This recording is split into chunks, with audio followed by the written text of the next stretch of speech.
ప్రవక్త సల్లల్లాహు అలైహి వసల్లం ఇలా ప్రవచించారు. 5 విషయాలు మానవ సహజ స్వభావమైనవి. 1 సుంతి చేయించుకోవడము, 2 నాభి కింద వెంట్రుకలు, 3 చంకలో వెంట్రుకలు తొలగించుకోవడము, 4 మీసాలు కత్తిరించడము, 5 గోళ్ళు కత్తిరించడము. ఈ హదీస్ని సహీహైన్ హదీస్ గ్రంథంలో ఉద్దేశించిన సహబీ పేరు ఏమిటి?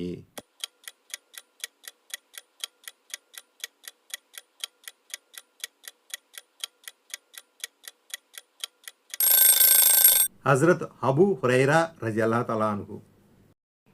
సహీ ముస్లింలో హజరత్ అనస్ రజియల్లాహు తఆలా అన్హు ఉల్లేఖనం ప్రకారం మీసాలు, గోళ్ళు, సంకల్లోని వెంట్రుకలు, నాభి కింద వెంట్రుకలు ఎన్ని రోజుల కంటే ఎక్కువ ఉంచకూడదని ఆదేశించబడింది.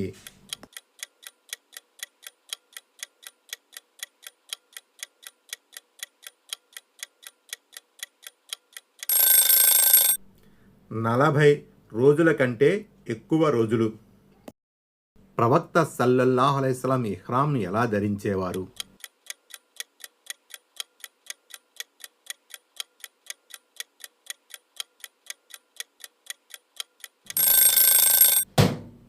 ఒక వస్త్రాన్ని లుంగీ మాదిరిగా ధరించి మరో వస్త్రాన్ని కప్పుకోవడానికి ఉపయోగించేవారు.